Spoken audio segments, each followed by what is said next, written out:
Welcome back, everybody. A beautiful Thursday afternoon in New York. We must talk about the absolute madness hitting Port Charles on Monday, May 25. We've got Britt making wild choices, Willow acting like a mob boss, and Sunny prepping for a bloodbath. Let's jump right in. I cannot believe what I'm watching right now. Seriously. Am I the only one who feels like they need a blood pressure pill after reading these Monday spoilers? I've been watching General Hospital since the early 2000s. And I swear this current storyline with Jen Sedwell-Ross Cullum and the absolute destruction of every moral compass in Port Charles is giving me whiplash. And I kind of love it, but I also want to scream at my television. Let's just start with Britt Westbourne, because my girl is going through it right now. I mean, we all know Britt has been planning to leave town. She's got the Huntingtons hanging over her head. She's terrified, and she just wants to disappear. But now she's getting dragged into the messiest, most dangerous situation possible, all because of Rocco falconry. So, at General Hospital, Britt is literally begging Rocco to convince his parents to get him out of Port Charles today. Today. Because Ross Cullum is closing in, and Britt knows exactly how lethal this WSB director really is. But Rocco is just a kid, and he is panicking. He tells Britt that Dante completely balked at the idea of running. In fact, Dante got into a screaming match with Lulu over it. And because Dante is acting like a controlling maniac right now, sorry, not sorry, Dante fancies actually having Lulu monitored. He's having the mother of his child watched so she can't take Rocco and flee. I mean, what is Dante thinking? He knows Cullum is dangerous. He knows Rocco pulled the trigger. Why is he trapping his own son in a war zone? And let's just take a moment to talk about why we are even in this mess. Jason, the absolute legend, the enforcer, the man who always fixes everything. Jason is currently rotting in a WSB black site in Jakarta because he falsely confessed to shooting Callum. He threw his own freedom away to protect Rocco. And what is happening in his absence? Port Charles is falling apart. Danny is breaking into Windermere. Rocco is having a mental breakdown. And the WSB is running rampant. I have been saying this for months. The show desperately needs Steve Burton back on contract, and thank God he is returning in June. But right now, his absence is a gaping wound in the storyline. Rocco feels the weight of Jason's sacrifice every single second of the day. That guilt is eating him alive. He knows that a man is being tortured in Jakarta because of a trigger he pulled. That is way too much trauma for a teenager to handle, which is exactly why he is taking matters into his own hands. And this is where it gets absolutely wild. Because Rocco is a Spencer and a falconry, he isn't just going to sit around and wait to be murdered. He tells Britt that Lulu went to Ethan Lovett for help to get out of town. But Rocco doesn't want to wait for the adults to figure it out. He has a go bag and a fake passport. Let that sink in. Rocco falconry found his fake passport and he's ready to bounce. It honestly reminds me of when young Michael Corinthos used to run away or when Spencer Cassadine was plotting his own international flights. Rocco knows Britt is leaving, so he looks her dead in the eye and asks her to take him with her. At first, Britt is like, absolutely not. And I get it. She is a doctor. She is already a fugitive in her own mind.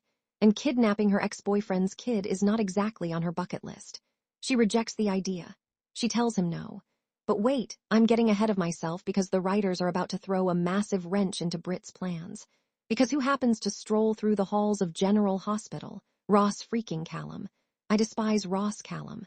I really do. But I have to give props to the actor because he is terrifying. Callum actually stops by to visit Jack Brennan. You know, the Jack Brennan who is currently locked in his own body because Nina accidentally stabbed him with Drew's paralytic. Yeah, that guy. Callum visits Brennan and makes this chilling promise that he'll be taken care of, which in WSB double agent speak probably means Callum is going to put a pillow over his face the second he gets a chance. And can we just pause and reflect on the absolute absurdity of Jack Brennan's situation? This is a man who was running the WSB field office. Man who went toe-to-toe with Carly Spencer and Valentin Cassadine, a highly trained lethal operative, and he is currently lying paralyzed on a rug because Nina Reeves panicked with a syringe. I mean, you literally cannot write comedy better than this. The fact that Brennan opened his eyes right before she pushed the plunger, that is pure nightmare fuel. He is locked in his own body, fully aware of his surroundings, completely at the mercy of the woman who used to run Crimson magazine. It is humiliating for him and honestly a little bit iconic for Nina, but the fallout is going to be catastrophic. But here is the kicker. Britt is hiding watching this interaction go down, and then she overhears Callum on the phone. And what does he say? He orders his goons to find Rocco Falconry and bring the boy to him immediately. All caps, immediately. My heart literally stopped reading this. Britt hears this, and you can just imagine the look on her face. She realizes that Dante's protection isn't going to work. Lulu's plan with Ethan is going to be too late. If Rocco stays in Port Charles, he is dead. So what does Britt do? She completely changes her mind. She realizes she has to take Rocco and run. And honestly, this is the best character development for Britt. Remember when she stole a baby. Now she is literally risking her life, sacrificing her own escape plan to save Dante and Lulu's kid. It's poetic. It's beautiful. And it is going to cause an absolute nuclear explosion when Dante finds out she took his son. I am so here for this dynamic. Okay, let's pivot because we need to talk about the absolute circus happening over at Willow's house. I'm sorry, but Willow Tate Kane is becoming unrecognizable, and I am obsessed with it. So, Nina actually went ahead and gave Brennan his injection even though the man opened his eyes. Can you imagine the sheer panic Nina Reeves, who usually cries when she breaks a nail, just straight up chemically paralyzed a federal agent while he was looking at her? She assures Willow that it's done. Brennan is down, but Nina is freaking out, and honestly she should be. But Willow doesn't even blink. Instead, she delivers some great news. And this is where my jaw hit the floor. Willow tells Nina that everything is set for Anna Devane. Wait, what? Yes, you heard me right. Willow successfully intervened on Anna's behalf. Instead of Anna being transferred to a high-security state institution, which we all know would destroy her, especially with her Caesar. Face on trauma, Anna's being sent to a privately run facility. How on earth is Willow pulling these strings? Nina is standing there looking at her daughter like she grew a second head. Nina is genuinely concerned, and for once I agree with Nina. She warns Willow that she is drawing way too much attention with all these favors she keeps dishing out. You can't just make deals with Jen Sidwell, paralyze Drew, paralyze Brennan, and then casually arrange a private prison transfer for the former police commissioner. But Willow insists she is in a position to help and plans to keep doing it. Willow is drunk on power. She is officially a Corinthos even if she goes by Kane right now. She is running this town from her living room. Meanwhile, let's talk about the mayor of this god-forsaken town, Laura Collins. Laura finds out about Lulu's goal of running away with Rocco. Now normally, you think the mayor and the grandmother would say, no, Lulu, trust the police.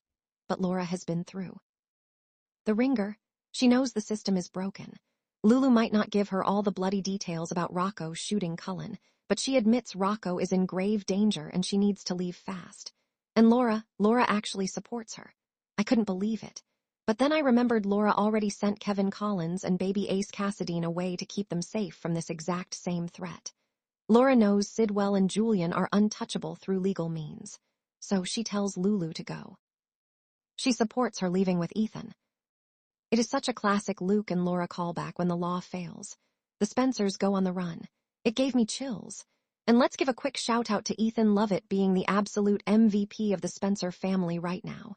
Lulu going to Ethan for fake passports is the most nostalgic perfect writing we've had in weeks. Ethan has always been that grifter, that con man with a heart of gold. He knows the underworld. He knows how to make people disappear. And the fact that he is willing to risk the wrath of the PCPD, the WSB, and Dante Falconry to help his sister flee the country. That is family loyalty. It makes me miss Luke Spencer so much. You just know Luke would be so proud of Ethan right now, orchestrating an international escape plan. But it also highlights how desperate Lulu is. She is a mother pushed to the absolute brink. But here is the tragic irony. Lulu is getting her mom's blessing. She is getting Ethan's fake passports. She is ready to grab her son and flee into the night. But when she gets home, Rocco's go bag is going to be missing. His fake passport is going to be gone because Rocco didn't wait. He left with Britt. I can already hear Lulu's agonizing scream when she realizes her son has vanished. The drama is going to be top-tier soap opera gold. I'm stocking up on tissues right now. But I really need to vent about Dante Falconry for a second. Dante, the golden boy. The cop who has spent his entire adult life lecturing Sonny, lecturing Michael, acting like he is morally superior.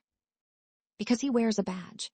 And now, the second his own blood is on the line, the second his son commits a crime, Dante is ready to throw the entire penal code out the window and commit premeditated murder.